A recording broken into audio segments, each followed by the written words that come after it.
입니다. 자, 여러분들 보시면서요. 좋아요 많이 눌러주시고, 예, 오늘도 많은 응원 부탁드리겠습니다. 저희는 첫 번째 주제로 넘어가겠는데, 어제요, PD님, 일단 어제 그 부산 박형준 부산시장 후보 개도식에서 장동혁 대표가 한 그 축사 중에 우리가 그 좀 핵심 부분만 좀 이렇게 편집한 거 있죠? 그거 한번 좀 보여주시죠. 여러분, 오늘 이 자리는 박형준 부산시장 후보의 저는 개소식이 아니라고 생각합니다. 우리 국민의힘의 출정식이라고 저는 생각하고 있습니다.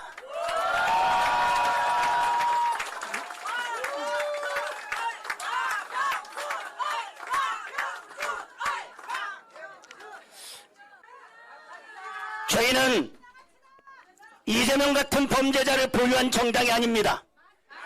전재수 같은 범죄자를 보유한 정당이 아닙니다. 김경수 같은 범죄자를 보유한 정당이 아닙니다. 그런데 왜 우리가 부끄러워해야 합니까? 그런데 왜 우리가 움츠러들어야 합니까? 대한민국의 헌정 질서와 자유민주주의 질서를 지켜낼 유일한 주체는 국민의힘밖에 없습니다. 상권 분립을 이렇게 흔들어도 됩니까, 여러분? 이걸 위해서 분노하고 이걸 위해서 싸워야지 왜 우리끼리 싸웁니까, 여러분? 이걸 위해서 통합을 해야 됩니다, 여러분. 예. 저는요, 이 당대표라는 사람이 주요 후보 개소식에 가서 이거는 그 아무개 후보의 개소식이 아니고 국민의힘의 출정식이다 이래버리면 그 후보가 뭐가 되는 거죠? 아니 뭐 좋은 의도로 갖고 그렇게 얘기를 했을 거라고 제가 최대한 선회를 하고 싶은데 네. 문제는 장동혁 대표가 지금까지 어떤 상황에 처해 있었는지 우리가 모두 알잖아요. 네. 그러니까 국민의힘 당대표실, 국회 본청 안에 있는 그 당대표실이 서울식물원 여의도 분원처럼 된 지가 이미 몇 주 됐습니다.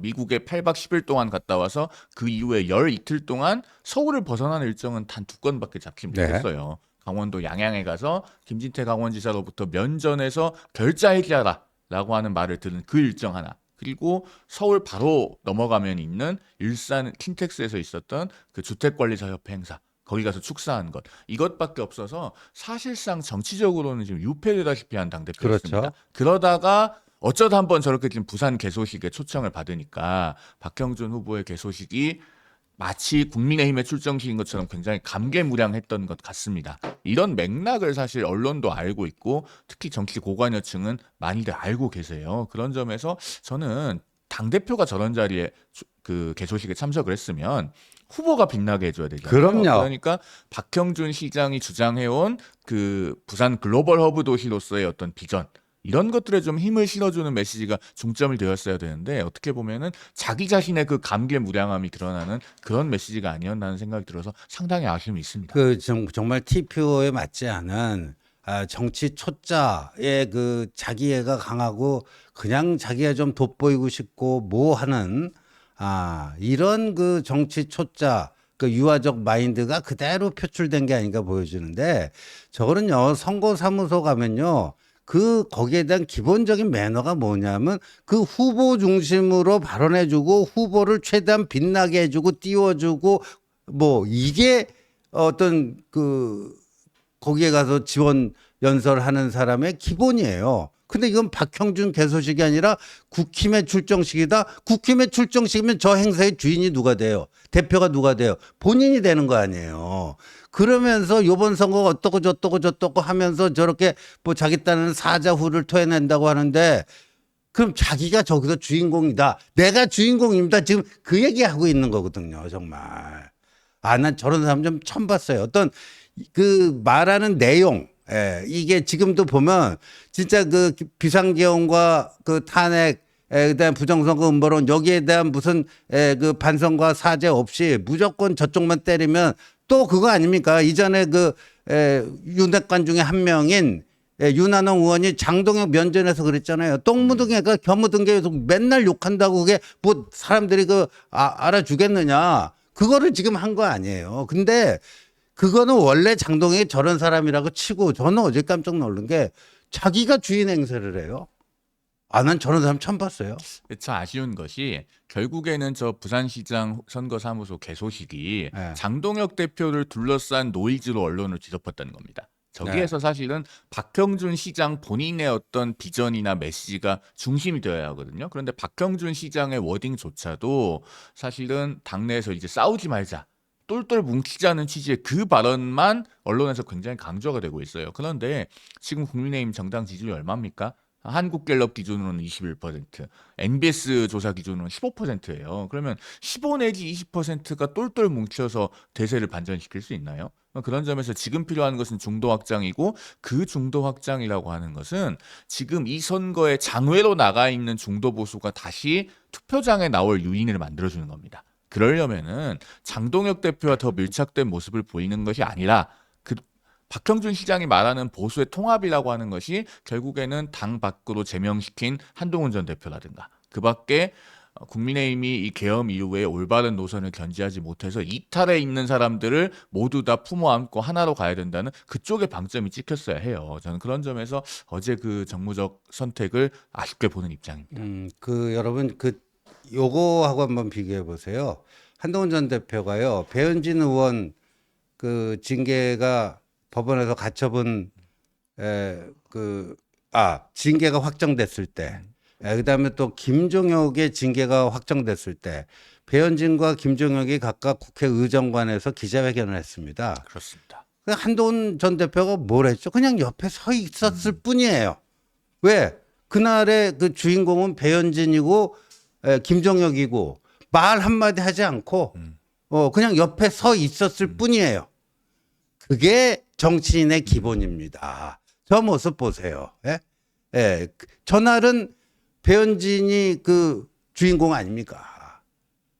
이런 거조차도 지금 그러니까 거의 그 애 수준이에요. 애 수준. 예? 그래서 사실 제가 어제 이제 어제 저녁에 난리가 났어요. 부산에서. 박형준 캠프에서도요. 와, 이거 진짜 장동혁이 여기 왔고 뭐 이런 표현 좀 그렇지만 똥물 뿌리고 갔다. 장동혁이 와갖고 똥물 뿌리고 갔다. 우리가 장동혁 못 오게 뭐 사전에 좀 조치를 취했어야 되는 거 아니냐. 뭐 이런 얘기도 일각에서 나왔다고 하고요. 그리고 근데 이게 제가 어제도 이제 어벤져스에서 이건 박형준의 자업자득이다. 그런 표현을 썼어요. 왜냐하면 박형준이 후보로 확정된 다음에 여러 언론 인터뷰에서 보수 대결집 그건 좋은데 그럼 장동혁의 지원 유세나 이런 거는 어떻게 할 것이냐. 뭐 하겠다는 거 어떻게 맞겠느냐. 당대표께서. 뭐 이렇게 얘기를 했고. 근데 저기 보니까 장동혁이 가겠다고 통보를 했는데 그러면 만약에 서울시당 오세훈 그 개소식에 했으면 그거 오지 말라고 했을 거예요. 근데 그냥 오십시오 했나 봐요. 그래갖고 저렇게 된 거예요. 저 사달이 벌어진 거예요. 그리고 근데 어떤 일이 있었냐면 이 윤어게인 그 스피커들 있잖아요. 예를 들면 장예찬이 자기 유튜브에서요. 그 윤어게인 여러분들 박형준 개소식에 총 결집해 주십시오.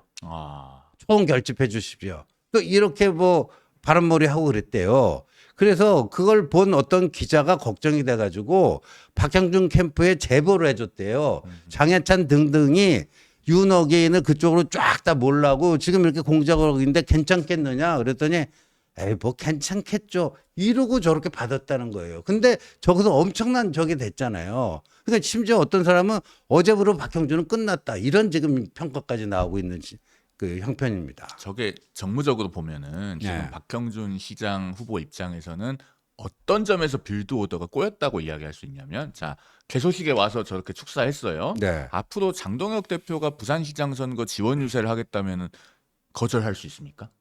이제는 거절할 명분이 없어졌어요. 그렇죠. 그때는 받아놓고. 그렇죠. 그리고 같이 와서 그럼 유세하겠다고 하면 계속 나란히 투샷이 잡힐 겁니다. 그럼 그렇게 해서 지금 전재수 후보를 역전할 수 있나요? 그러니까 한동훈 전 국민의힘 대표가 지금 부산 북갑 보궐선거에 출마해서 자기 선거가 아닌데도 전재수 시장 후보를 맹공하면서 사실상 미스터 까르띠에로 만들어놨잖아요. 그렇죠. 그거에 대한 박형준 시장이 반사 이익을 일부 봤습니다. 그래서 그 지난번에 KBS 부산 KBS 한국리서치 조사에서 오차 범위 안까지 들어갔던 거예요. 6% 차이까지 좁혀졌죠. 그렇죠. 들어갔었는데 다시 장동혁 대표와 계속 투샷이 잡히면요. 까르띠에 아니라 까르띠에 할아버지가 와도 지지율 격차 다시 벌어집니다.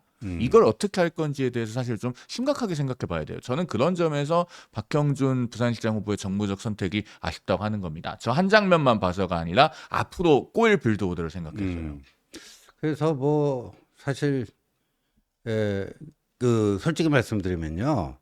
그 부산 북구 갑에서 여러 가지 그 한동훈 대표의 당선을 기원하는 그 심정에서 여러 가지 이제 제보 또 그다음에 조언이 이렇게 들어오는데 그 중에 하나가 전재수 문제를 어떻게 할 것인가 하는 건데 제가 받은 것만 해도 이런 게 한 서너 통 되는데 뭐냐면 그때 그 한 대표가 전재수를 까르띠에로 계속 연일 그 공격할 때 있지 않습니까?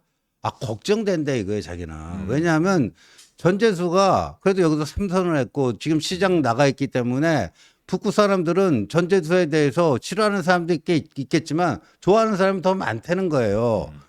그러면 근데 전재수를 좋아하는 사람의 마음도 한동훈이 얻어야 되는데 잠깐만 까르띠에로 전재수 때리니까 이게 이 표들이 이제 한동훈은 안 갈까봐 이분들이 걱정되고 이제 저한테도 그런 제보를 해오고 하는 건데 전 그게 일리가 있는 그 제보라고 보거든요. 그러니까 한동훈 전 대표 입장에서는 위험을 감수하고 그 공격을 그렇죠. 해준 바로 거네요. 그거죠. 예? 바로 그거고 그래서 한동훈 나비 효과의 최대 수혜자가 박형준 본인이 되고 부산 KBS 한국 리서치 조사에서 6% 격차로 줄어들었는데 그 다음에 뭐 장동혁 지원 유세도 받겠다 뭐 이런 식의 인터뷰하고 그러니까 그 다음 조사에서 10%로 다시 벌어지잖아요. 근데 그 벌어진 상태에서 어제 저런 일이 벌어졌잖아요. 저거는 뭐가 되냐면 어제 행사에 그 핫한 인물은 박형준이 아니고 장동혁이 돼버렸잖아요. 예. 참. 앞으로 그러니까 야구로 치면 그런 겁니다. 오차범위 내로 지지율이 들어왔다는 거는 야구에서 이제 석점 차까지 추격하는 팀이 점수를 좁혔다 이렇게 비유할 수 있을 것 같아요. 그러면 네. 석점 차가 되면은 사실 말로 없는 한 방이면 역전되잖아요. 그렇게 한 이닝에 뒤집을 수 있는 스코어 차로 사정권에 들어왔는데 한 석점 차 되니까 그러면 이제 다시 내가 한 방을 노려야지 하면서 차곡차곡 주자를 내보내서 출루시키고 진루시키고 한 점 한 점 쫓아갈 생각을 하지 않고 또 홈런을 노리는 선풍기 스윙하다가 자기 그 타순에 득점은 못하고 다시 점수차 벌어지고 지금 그런 상황이 아닌가 싶어서 부산시장 선거가 좀 잘 됐으면 하는데 저는 진심으로 좀 안타까운 마음이 들어요. 그리고 아까 우리 시작하기 전에 우리 송 변호사님도 그 추경호 개소식에 가서 또 장동혁의 스피치 하는 거 보셨잖아요. 네, 저희가 두 번째 예. 간단한 내용하고 그거 어떻게 좀 평가 좀 한번 해보시죠. 그 본인이 또 그 추경호 후보 선거사무소 개소식에 가서 네. 썰렁한 농담 하던데 네. 뭐 부산에 가서는 글로벌 허브 스타일로 머리를 해달라고 했고 네. 오늘 뭐 대구에 와서는 보수의 심장 스타일로 머리를 해달라고 했다 미용실에 네. 가서 매일매일 미용실 가시는 아니 모양이죠. 무슨 나는 여성 정치인이 매일 그 머리 만지러 간다는 얘기는 들었어요. 근데 남성 정치인이요 매일 머리 만지러 미장원 간다는 얘기 처음 듣습니다. 저것도 처음이에요. 뭐 하여튼 그래서 그런 썰렁한 농담을 하던데 지금 그런 얘기할 때인가 싶어서 저는 좀 약간 보면서 처음에 고개가 갸웃거려지는 그런 장면이긴 했습니다. 일단 두 번째 주제에서 좀 더 자세히 다뤄보겠습니다. 요거까지 그 이어서 그냥 한꺼번에 이제 예. 그러니까 그 사실은 그 추경호 선거사무소 개소식 장면 중에 그 앞에 있는 연단에 뭐라고 써 있는지 한번 그 장면 좀 보여주시겠어요? 그 뭐 추경호 후보의 그 경제시장으로서의 아니 앞에 연단 사진 없어요? 있을 텐데요. 앞에 보면 하얀색으로 뭐 대구는 추경호 이렇게 돼 있네요. 네, 그러니까 경제시장으로서의 그 이미지를 강조하는 문구가 써 있는데 예. 그거 한번 찾아보시고요. 예, 장동혁 대표의 메시지는 그런 것과는 매우 거리가 있었어요. 아주 그 이념지향적인 내용으로 가득 차 있었는데 사실은 후보가 원하는 얘기를 해줘야 되잖아요. 아 저기네요. 더 나은 내일 경제는 추경호 저렇게 돼 있는데 경제 이야기는 거의 막판에 가서 아주 조금 나오고 전부 이제 그 이념지향적인 이야기만 나와서 간첩 사건 얘기했죠. 그 간첩 사건. 저 최근에 나왔던 국가보안법 위반 사건 네. 판결 중에서 그 간첩단이 어떤 지령을 받았는가 이런 것들을 소개하는 이야기가 나왔었는데 물론 전통적인 지지층을 대구에서 결집시키기 위한 그런 의도라고 선회하더라도 이게 지금 후보가 추구하는 코드하고는 안 맞는다는 점에서 그 자리에 가서 해야 될 말을 하기보다는 역시나 본인 하고 싶은 말을 하는 것에 가까운 그런 축사가 아니었나 싶은 생각이 듭니다. 그러니까요. 그 민노총 그 조직정의 국장했던 석권호를 비롯해서 민노총 간첩단 사건, 그게 뭐 9월 25일에 있었는데 작년 9월 25일에 있었는데 이게 어떠고 저떠고 하면서 거기에 북한에서 이제 지령받은 그 내용이 있는데 대한민국이 사실상 그 북한에서 지령받은 그대로 다 돌아가고 있다. 그러니까 이제 전형적인 색깔론이죠. 그러니까 이재명 정권은 사실상 북한 김정은으로부터 조종당하고 있다. 뭐 이 얘기하면서 근데 김부겸도 국보법 전과자다. 그 국보법 전과자 김부겸을 어떻게 뽑을 것인가? 물론 전통적인 안보 우파 입장에서 보면 저런 얘기가 뭐 거기 끄떡끄떡 하는 게 있는데 저것도 오늘도 마찬가지예요. 지금 우리 성 변호사 얘기했지만 경제는 추경호의 장점은 경제 아닙니까? 경제부총리까지 하셨으니까요. 그러니까 그거를 어떻게 좀 이렇게 해야 되는데 색깔론을 좀 하는 게 무슨 도움이 될까 하는. 그러니까 이게 지금 그 저런 자리에 가서 당 대표가 자기 하고 싶은 얘기를 하면 뭐가 문제냐면요. 자 김부겸 후보가 국가보안법 위반 전과 있는 거 맞습니다. 징역 1년에 집행유예 2년인가 1993년에 받은 게 있는 걸로 저도 선관위 홈페이지에 올라와 있는 걸 확인을 했는데 문제는 그런 김부겸 후보를 물론 다른 층위의 선거이긴 하지만은 대구 시민들이 이미 한번 뽑았어요. 2016년에. 그럼요. 그때 그 김문수 후보를 대차로 이기고 대구 수성에서 국회의원이 됐잖아요. 그러니까 이미 대구 시민들 중에 적지 않은 퍼센티지는 그건 클리어할 수 있다라고 생각을 하는 거예요. 그러면은 다른 면에서 예를 들면 이런 겁니다. 김부겸 후보가 문재인 정부에서 행자부 장관도 했었고 총리도 했었잖아요. 그럼 행자부는 뭐 합니까? 지방 교부금을 담당하잖아요. 네. 그때 대구를 더 팍팍 밀어줬으면 지금 대구가 이렇게 어렵겠느냐. 사실 이런 것들이 김부겸 후보가 상당히 답하기 곤란한 지점에 있는 질문들이거든요. 그런 것들을 좀 전곡을 찌르는 메시지를 당 대표가 내놓았으면 어땠을까 하는 생각이 들어서 그런 점에서도 상당히 아쉬웠어요. 그냥 그렇습니다. 그래서 오늘 부산과 대구에서 개소식에 나타난 장동혁 그리고 이게 이제 또 선거판에 미칠 영향. 그러니까 박형준, 추경호 두 후보에게 플러스 알파를 해줘야 되는 게 당대표로서의 기본적인 임무인데 플러스 알파는커녕 뭐 까먹고 온 거 아니냐. 뭐 좀 이런 겁니다. 이런 거고. 그래서 이렇게 되면은 여기서 이제 우리가 첫 번째 요거를 좀 마지막으로 한번 짚어보자고요. 지금 민주당 정권이 무리하게 이재명의 모든 사건의 그 공소를 취소시키려고 하는 정말 명백히 반공화국 대한민국 민주공화국인데 그다음에 반공화국 그 특검을 추진하고 있어서 이게 지방선거에 태풍의 눈으로 떠오르는 거 아니냐 이렇게 됐는데 윤어게인 공천을 쭉 깔아버리고 장동혁이 다시 부산과 대구에 떠가지고 저런 얘기를 하면은 이게 어떻게 되겠나? 그러니까 야당이 조금만 정상적이고 국민들로부터 메시지에 힘을 받을 수 있는 상태면은 저는 이재명 정권이 이런 전국 단위 선거를 앞두고 도저히 공소 취소 같은 만행을 추진할 수 없다고 생각합니다. 네. 그런데 오죽이나 지금 제1야당이 우습게 보이면은 저런 걸 선거 한 달로 남겨놓고 대놓고 발의를 하겠어요. 그러니까 이재명 정권의 생각은 이런 걸 겁니다. 지금 무슨 지방선거 관련해서 15대 1 이야기까지 나오잖아요. 그렇죠. 그러면은 15대 1까지 필요 없고 한 13대 3 해도 되니까 몇 군데 더 내주더라도 그냥 이참에 공소 취소 특검법을 얼렁뚱땅 통과시켜 놓고 그러고 나서 지방선거를 이기면 봐라 민심이 이런 것들도 다 수긍해주지 않느냐. 이렇게 호도하려고 가려는 계산이 있는 것 같아요. 그러니까 정신 바짝 차리고 이런 것을 막아야 되는데 문제는 장동혁 대표가 지금 보수 결집에 걸림돌로 작용하고 있다는 겁니다. 오죽하면 조선일보가 주말판 그 김영 칼럼에서 논설 고문이 땅에 떨어져서 당에 거름이 되라고 하겠습니까? 글쎄요. 장도영 대표 보고. 그러면은 정말 선당후사하는 자세가 필요하고 이렇게 조선일보에서조차 연일 그 사퇴론을 펼치니까 외부 기고자인 그 윤태곤 정치 칼럼니스트, 정치 컨설턴트도 조선일보 칼럼에서 뭐라고 합니까? 그러면은 선거 결과에 관계없이 나는 6월 4일에 사퇴하겠다고 선언을 해라. 이런 방안까지 내놓았는데도 전혀 들을 기미가 보이지 않아요. 그런데 정말 이렇게 자리에 연연하면서 보수 결집을 방해하게 되면은 장도영 대표가 역사의 죄인이 될 수도 있습니다. 맞습니다. 자, 첫 번째 주제는 여기서 하고요. 예, 뭐 우리는 뭐 솔직히 말씀드려서 다 같이 잘 되기를 바라는 물론입니다. 입장인데 저는 부산도 잘 되고 대구도 네. 잘 됐으면 좋겠습니다. 뭐 우리 송 변호사도 그렇고 저도 그렇고 국민의힘 당적을 갖고 있는 국민의힘 정치인으로서 한동훈 하나만 잘 되기보다는 다 함께 잘 되는 거 그게 좋은 거 최선 아닙니까? 그렇습니다. 최선을 위해서 노력한다고 하는데 뭐가 자꾸만 이렇게 잘 저희들 그 바람대로 잘 되질 않네요. 예, 그래서 뭐 현실은 그렇다. 그러나 그 또 정치는 냉정한 현실을 인정할 건 인정하고 거기에 맞게끔 또 우리가 대응을 해 나가야 되기 때문에 우린 뭐 이럴 때일수록 또 북구 갑의 승리를 위해서 더 열심히 뛰어야 되지 않을까 이런 생각을 해봅니다. 자, 저희는 두 번째 이슈로 넘어가겠는데요.